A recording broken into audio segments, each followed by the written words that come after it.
Hey everybody, Elizabeth here. I hope all is well. I'll just do, I guess, like a little walk and talk so you can enjoy this really pretty view of Edmonds, Washington. And right there on that little log, we have a seal friend. You can maybe see him moving around a little bit. But, you know, in the last video, I kind of talked about how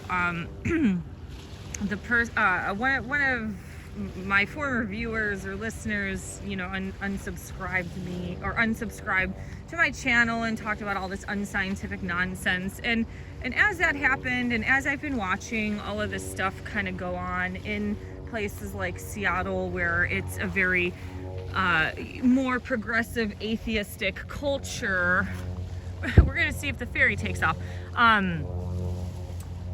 I just think we are at a point now where we need to say no or put a stand against scientific zealotry, because that's really what it has been. All alternative communities have somehow become very radical and very evangelical. I watched this happen in the vegan community. So for example, if you don't do everything a certain way according to strict laws of a vegan, like for example, you might be vegan but eat honey, you're not a real vegan. And so there is this flaw within humans or humanity that tends to get very fanatical and radical, and that's really kind of one of the shadow qualities or the lower octave qualities of Aquarius, which is radicalism and fanaticism. And we've even seen that with, you know, whatever, what is that called? Like Islamic terrorism and things like that. Like I saw that crap happened in Europe when I lived there. You know, people are still getting shot in Belgium and in other European countries. Women are getting raped on a daily basis in places like Germany. And these little quote-unquote epidemics didn't exist with peaceful Europeans. So my whole point is, like, humanity has already gone through zealotry, and predominantly through the religious realm. And so we're seeing a lot of the fanaticism and zealotry happen through science, and it has become like its own religion in itself. But I think the most kind thing, you don't have to be a jerk about it or be rude, is just start to bring awareness and enlightenment to people. And that's, like, for example, one of the reasons why I kind of replied and commented on that with that person, because I've worked in exercise science and nutritional science for so long, and I have seen how science has drastically changed. It's always according to whoever's funding the research study. Nothing from nature has ever been proven to cause mass harm. Bananas and lettuce, arugula, you know, like, you can do stupid things, like you could drink juice and just drink carrot juice and then your skin starts turning orange because that's the only thing you consume. Like, these extreme, more radical ends of natural health can be harmful, or things like taking stuff like borax. Like, you do have to kind of know what you're doing with certain elements that are healing tools.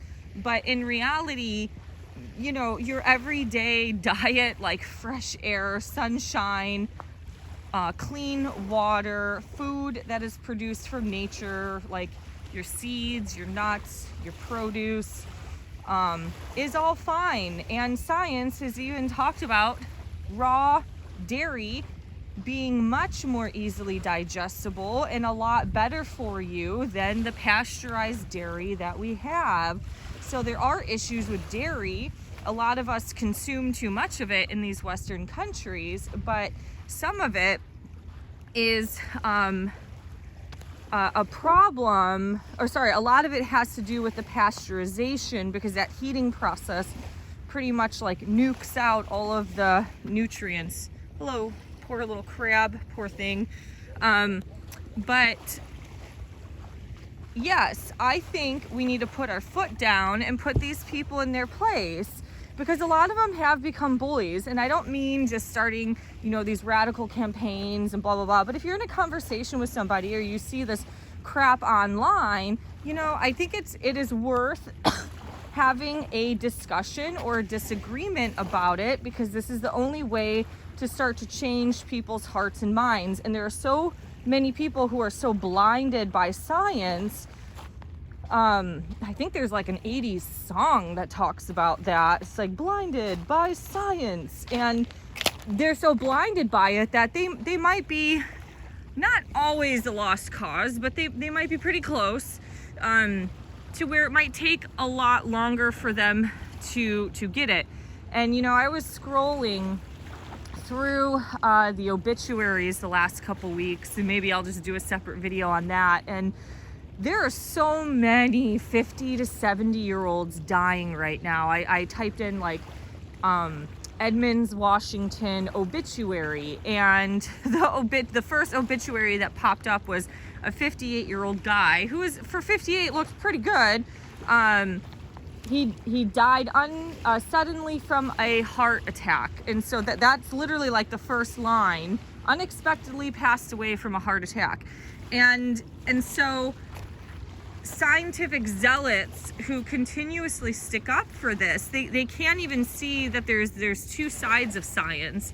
And I do want to do a separate video in itself on the big science debate, because you have one end, which is this kind of like fucked up demonic type of science that's butchering a bunch of animals and using us like a mad scientist sci-fi movie experiment. And then there's actual science, which is the higher intelligence of humanity, which is showing us where our role is in nature and our relationship as spiritual beings with God. So it is, science is amazing. It's just people are following like the lower octave part of science, the more demonic side of it, which I don't even think is really science. I don't even know what it is. I can't even explain it because my mind doesn't even go into that like part of people, or my mind doesn't go into this area of like government public health. Like I almost got my master's degree in public health, and I was like, this stuff is bullshit. Like, you know, with the whole vaccine culture and stuff like that, there was absolutely no like real root cause, find the behavior change type of stuff. But where I'm going with this is like, as much as I'm a peaceful, loving person and I don't like conflict with people, I think at this point in time, we have to get a little bit uncomfortable in conversations in a diplomatic way, because these people are fucking bullies. That's what they are. And unfortunately, the reality, a lot of bullies need to be put into their place. You know, I experienced all that stuff back in like high school, getting teased, and sometimes when you just kind of put those people in their place, they left you alone.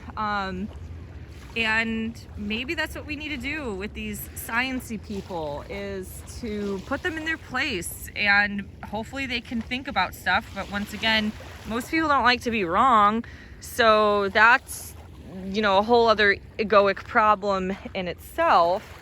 A truly open mind will be very open to being wrong and taking responsibility and personal accountability for being wrong, or admittance, like, okay, you know what, I probably was not right in this situation, and thanks for bringing it up. I'll give it some food for thought.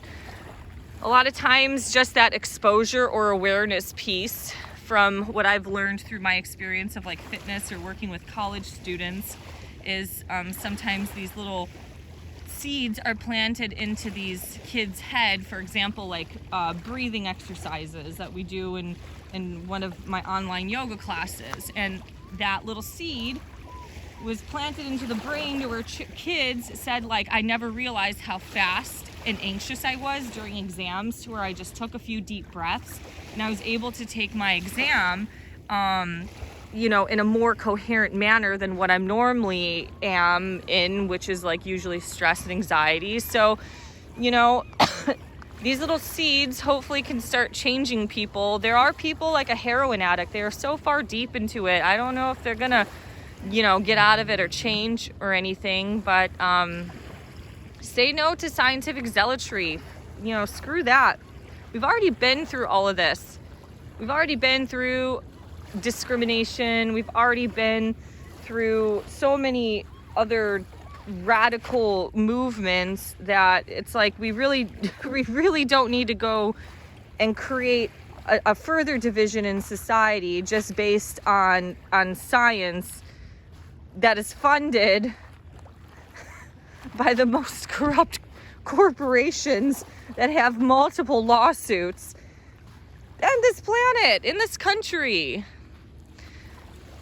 Anyways, I hope you enjoyed the view. It looks like the ferry is about to take off, but it's a really pretty place, and I wanted to actually do this video for a while. I just kind of did it on a cusp. I don't know if I made my point or not, but I thought like, maybe it is better to do this video in a natural setting like this, because then we really get in touch with our creation while watching this little seal try to figure out a log, and this is this is who we are. We're a part of this, and this is the type of world. Like, I was just walking on the other side of the ferry, and I remember how exciting it used to be to come up here and see this little part in Edmonds, and it's currently like 7:30 in the morning, so it's really early. So